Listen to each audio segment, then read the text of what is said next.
Alright, it's Thursday. It's kind of a slow start. I had stuff to do this morning, but I am at probably one of my favorite places in the entire world, Hawn State Park in St. John. And it's not empty, but it's not got too many people here. So the trail I'm going to go to, I think is like 10 miles or 11, like 10 or 11 miles. But I'm going to probably wander around and go off. I've done this trail 1,000 times, it seems like, over the years, and this used to be one of my go-to places to come and read my Bible, so yeah, I'm gonna just come and check the place out. I haven't been down here at all this year, so I haven't been here since the big tornado fiasco and since all the flooding, so yeah, I'm gonna come check it out. Usually I just go up, like, I'll go to the map and show you. Alright, so I'm at the map. So this sign claims that this trail takes 9 hours and 45 minutes. That's very exaggerated. You can do this in 5. If you're in decent shape, you can do it in 5. So I am centered. Yeah. So I am right here at this trailhead, and typically, if it's not in the summertime, I would go up here to the Pickle Springs and then take this loop back along the river, because the majority of the stuff that I'm going to want to see is either through here or all along this trickle trail. Today, I might come all the way down here and then take this back, or yeah, I might just do that. I might just take this trail and then come back and then go this way, because down here, either down here or down here, I don't remember, there's a cave that I'm going to go check out. But I might move my car because there's a parking spot. Actually, I can go down the road and then come back and come and park down here somewhere around this Botkins Pine Woods natural area. But regardless, I'm planning on spending most of the day here because it's been too long.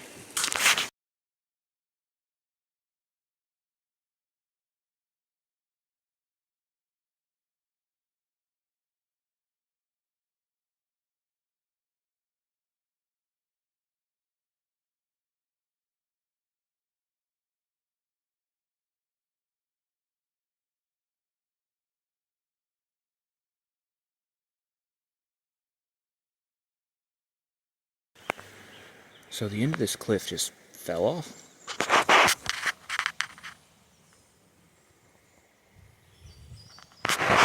The majority of the times I've been here, that cliff extended another 3 feet and you could just walk out there. It's crazy.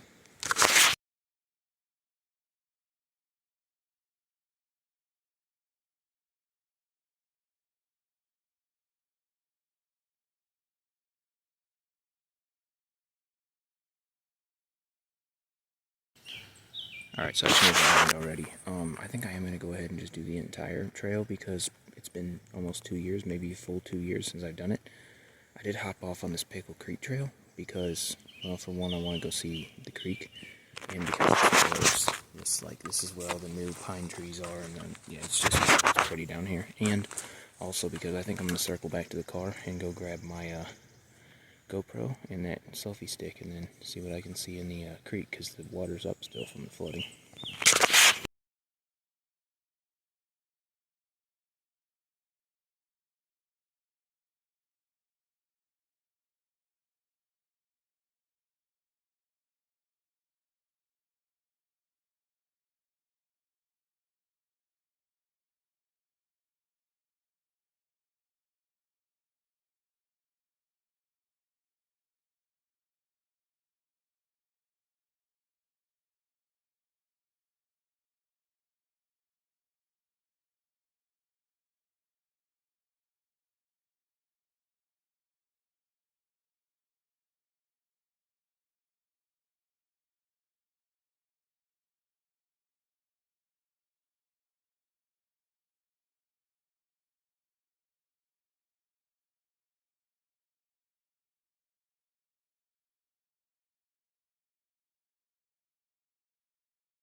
Another funny story about this place. So here about 3 years ago, we had a pretty nasty ice storm, and this place was closed, but I wanted to come down and get pictures of the river. So I parked up at the highway and just walked down here, and I was coming through this trail right here where this ledge is, and I knew roughly where the trail was, but I was about 5 feet high, 5 feet up the hill of where the actual trail was. You couldn't tell because it was just iced over. So I struggled and struggled and struggled to get across this ridge without falling down this, washing machine of rocks. So I didn't realize that I was up too high, and that's why the trail was so steep, until I came to this little rock. And I realized that, oh yeah, the trail's on the other side. It's on the bottom side of that boulder.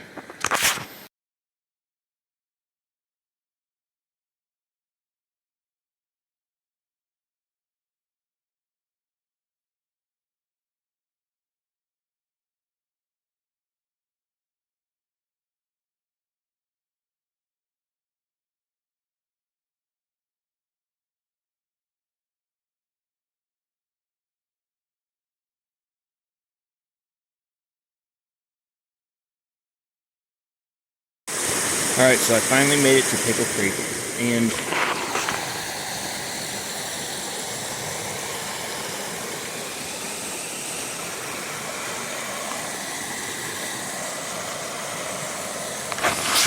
it's up a little bit higher than it usually is, probably a foot.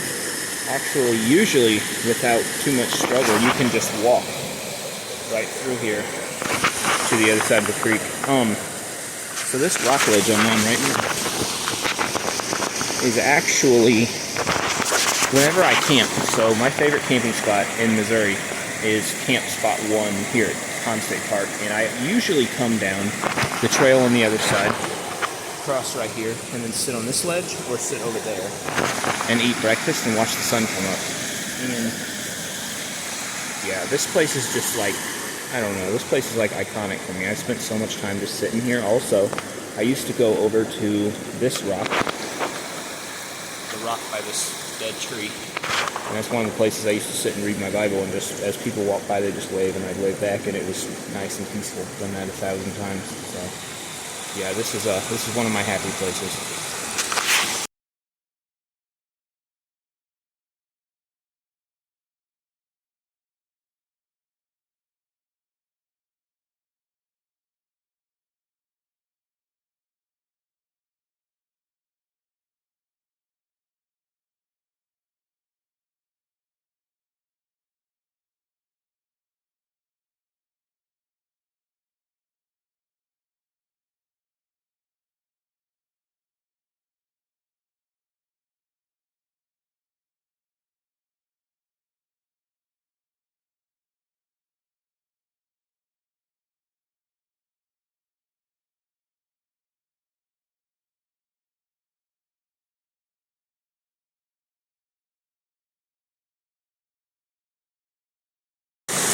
This sounds like a joke, but I was down here one time, and they were having a wedding reception. Like, not reception, but like the photos, the wedding photos, over here in front of this rock.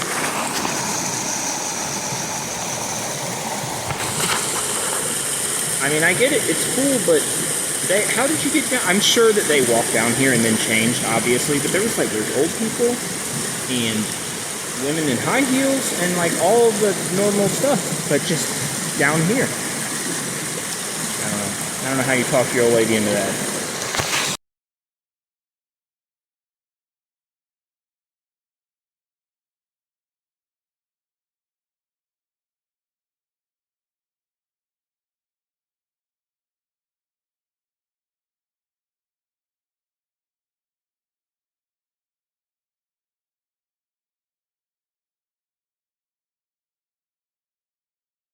So in the summertime, there's always a bunch of kids playing up there in the creek. But I'm like 2 bends down the creek here. I'm a 1/4 mile down the trail. And you come to this.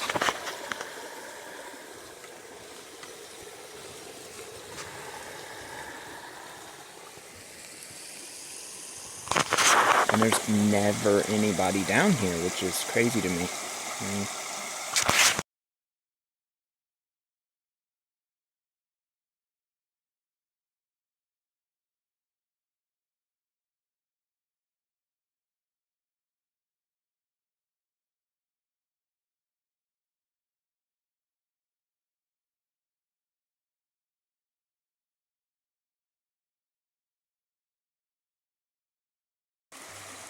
So I'm at this little cove right here. I'm another, I don't know, quarter mile up the creek, and we come to this.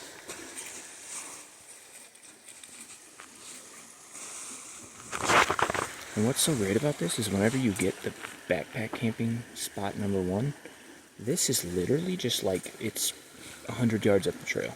So you can sit down, you can go up there, cook dinner, come down here, eat, and swim, and hang out in this little cove until way after dark, and just off your phone light, make it back to the campsite's great. And then, of course, you know, like I said, when I get up in the morning, I get up when the birds start screaming at me, and then go down the trail, I don't know, not even a half mile to that little ledge I was talking about, and watch the sun come up, eat breakfast down there. And it's peaceful, it's great. But yeah, I'm gonna, hopefully there's nobody there. If not, I'm gonna go over and check out the backpack campsite 1.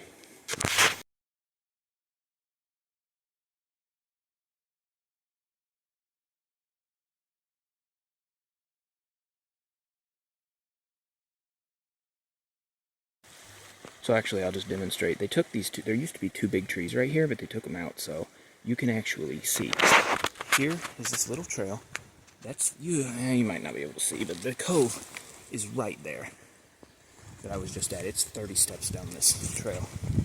And then you come back to this main trail, and there's campsite 1. I mean, it's right there. It's probably, I actually thought it was farther than that. It's probably 40 steps from the water.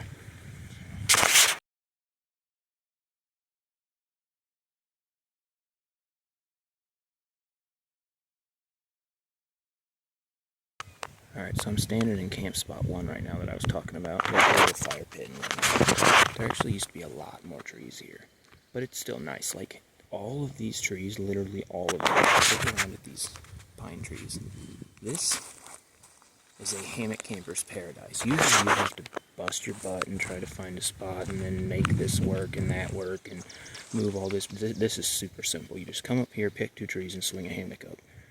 And also, like, whenever you build a fire in the summertime, all of these trees back here, there used to be quite a few more, but, like, all of these pine tree tops right here. Like, if you've ever watched, like, the Disney Pocahontas movie, the scene where the Indian chief, they sing that little song and they decide to attack John Smith and the white men, and they have that, like, rumbling fire that, like, rolls across the trees in the background. That's what this reminds me of at night whenever it's super dark and you have a fire rolling. It's awesome. And it is this quiet all the time.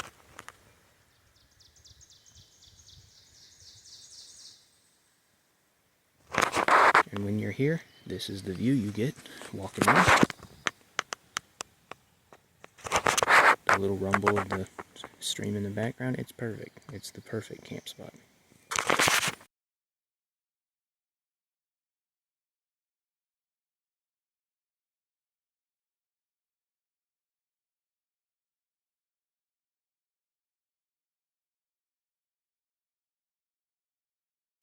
So I was just walking around this campsite and taking pictures of the trees and whatnot, and I remembered, I actually got 2 stories about this place. So, first, the very first time that I ever backpacked by myself was this trail, and I went down, I slept here, and then continued and did the 9-mile trail or whatever, and called it like a 2-day backpacking trip, but really I was 2 miles from the car.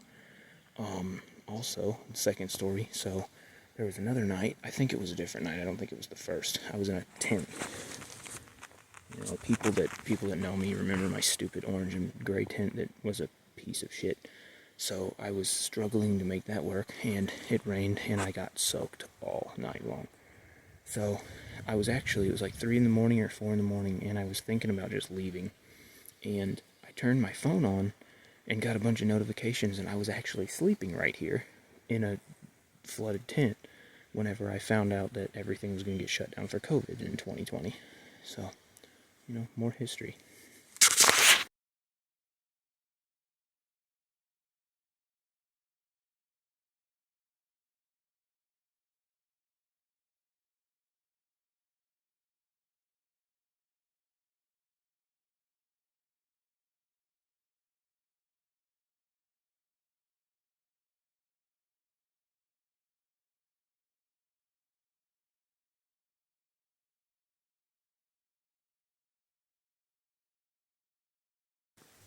So I'm seeing a lot of like forageable vegetation up here too, and I dabble in that a little bit and trying to learn more about it. I might go back to the car and get a plastic container and try finding some stuff today too. Who knows? I haven't even made it back to the car to get my GoPro or that selfie stick yet, so yeah, we'll see.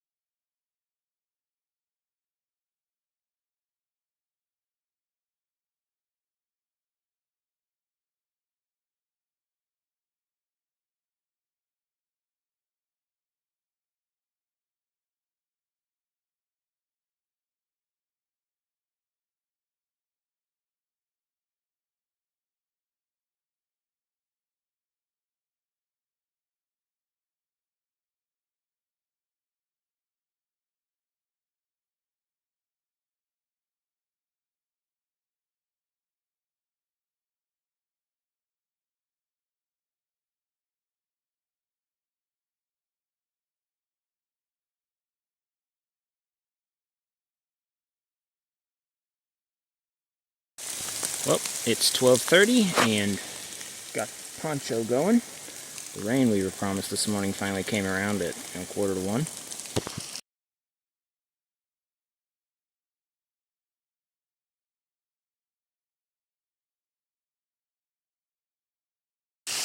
I just want to point something else out real quick. Whenever the rain starts, all the ticks and all the flies and whatnot go away. So, for all the people that like to hike sometimes, but not all the time, a lot of them don't hike at all. If there's rain in the forecast, get a poncho and try it. It's not that bad. It's the best hiking is whenever it's raining out.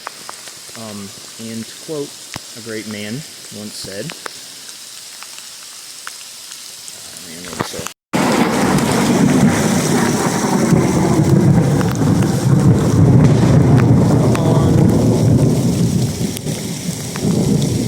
So what I was going to say before I was so rudely interrupted again is that whenever the rain starts, all the ticks and the bugs and the flies and all that nasty stuff, they'll go away. So for all the people that like to hike but not when it's raining, get a poncho and try it. It's really nice. And to quote some genius once said on a hiking podcast, you're not going to melt. Bastards aren't made of sugar.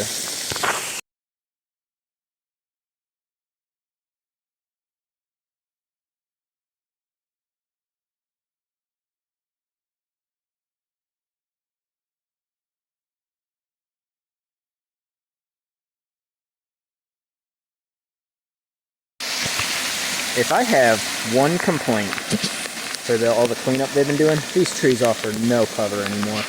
At all. None.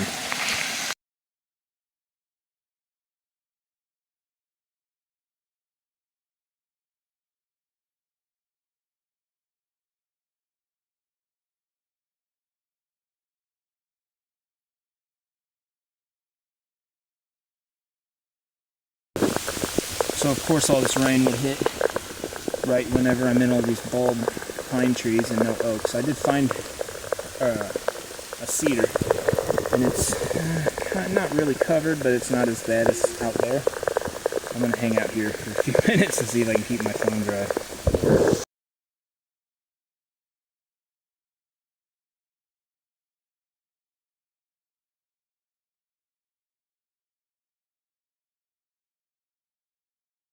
So isn't this just how it goes? So it rained for, I don't know, half an hour maybe, and I got soaking wet. And the rain, it's still going, but just barely. And I pop over this little hill, and there's these lush trees right on the side of the creek, and the sand is not even wet here. Come on, man.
So it looks and sounds like round 2 of the storms is coming in. Good, because it is humid as hell right now, and the bugs have kind of come back with a vengeance. Bring it on.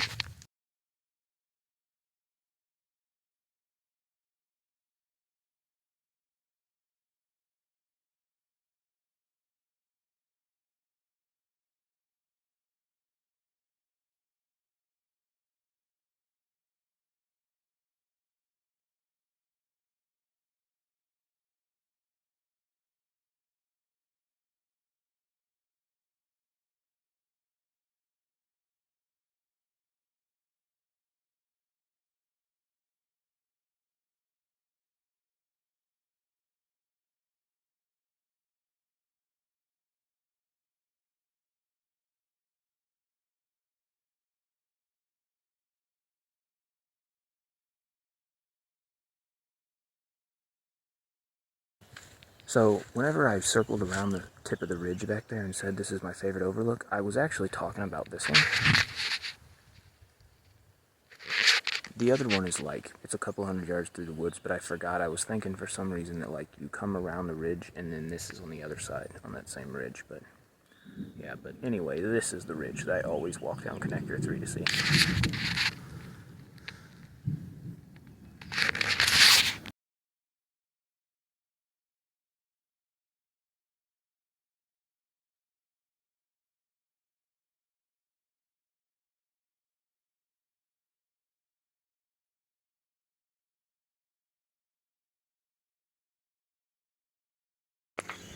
Alright, so I finished the entire trail, and now I overshot where the parking lot is, and I'm back here at the turnoff for Whispering Pines, the 9-mile trail, and this Pickle Creek trail right here.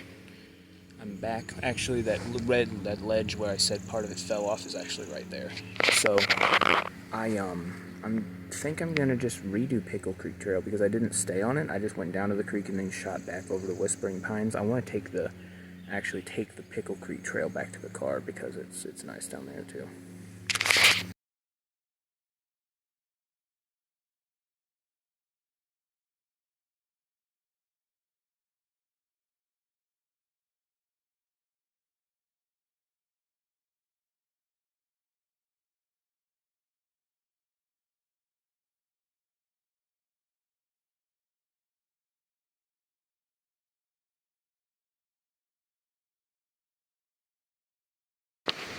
So I'm right here at this boulder again.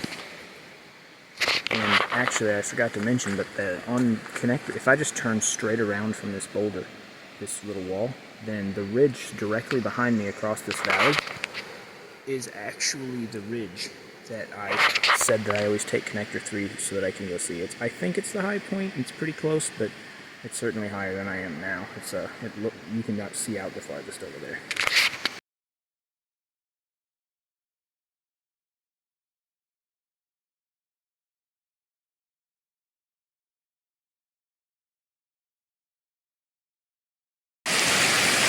So I made it back to Breakfast Ledge. Actually, this little ledge right here is where I usually sit and eat breakfast whenever I camp up there at Camping Site 1. Yeah, the water's still up, obviously. I think I'm just gonna cross here. I mean, it'll be slick, I might fall, but oh well. I'm already wet, so what difference does it make? But yeah, as soon as I go up here, I'm gonna go up here, go about halfway up that ledge on this side, and then the Pickle Creek Trail goes back this way toward the parking lot, where last time I went up the creek and then continued up the creek. So yeah, that's the plan as of now.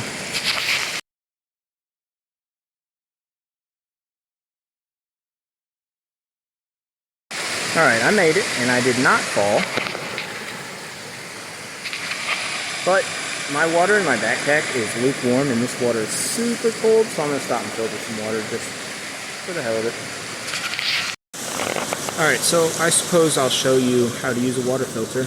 It's pretty simple. So you just buy one anywhere, REI will do it, $30, it's not bad. So Obviously, first things first, you want to find a water source that looks clear, looks clean, and is flowing, and I've got that here, obviously. So you take this bladder. Some people will dip their bottle into the stream and then just screw their water filter onto it and drink it like drop by drop by drop, and it's pain. I don't understand why people do that, but lots of people do. I don't know. What I do is I take this bladder that comes with your Sawyer squeeze and just dip it down in the water, fill it up, and take a look in it. I doubt you'll be able to see, but take a look in it and just make sure that like there's no clay and mud and just nastiness. You don't want a bunch of crap clogging up your filter, so get water as clean as possible. So once you've done that, I'll show you the water filter itself here. So this is the actual water filter, and it's got this little flow thing on it, and the arrow kind of points this way. So this is the inlet, dirty water goes in there. This is the outlet, clean water comes out here. So you take this, and they're both sides are threaded. This side threads almost never work for bottles, but it's not that big of a deal. So you take the flow side, see, the flow goes this way, so dirty water goes here. So I take this, and I screw it onto my Sawyer squeeze, or onto my bladder.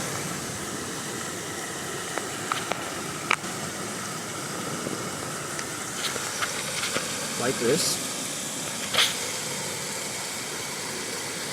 And then I literally just turn it over and let it'll filter and flow very slowly into a water bottle or whatever you put on this other side. It'll just flow. I'll waste a few drops to show you, but yeah, it just flows down into your bottle. So I'll turn it over. And clean water comes out the bottom. That's it. Actually, this little clear America water bottle that I have is behaving pretty well, so I will show you. Right as I say that. So, it flows about this fast, and gives me clean water. All you do is just hold it over the bottle, lightly squeeze, don't overpower the filter, and water filters and flows through. It's pretty simple. Alright, so I just drained all the water, or filtered all the water from this bladder down into this bottle, and then when you're done, just shake the bladder out, so you don't want a bunch of just nasty, stagnant water sitting in the bottom of it. Put this cap on it so it doesn't get dusty and whatnot, keep the inside clean, and then shake your water filter out, throw it back in your bag. That's about it. So yeah, I have level is right here. You can see that. No, level's right there. That's one bladder's worth. It took 7 minutes. Yeah, 7 minutes to get and filter that much water. It's a clean water filter. Just, I mean, it's the same filter that you'd have in your house or water fountain or anything else. It's easy, simple.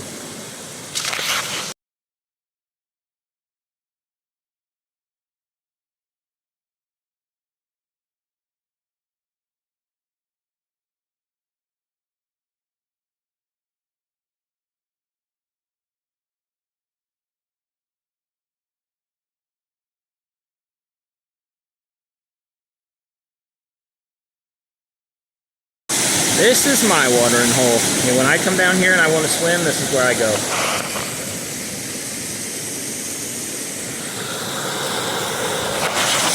It's only about 4 feet deep, but it's good enough if you're tired to just kind of like lange around in at night.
So I'm back. Yeah, my car's right there, and the trail came out right here.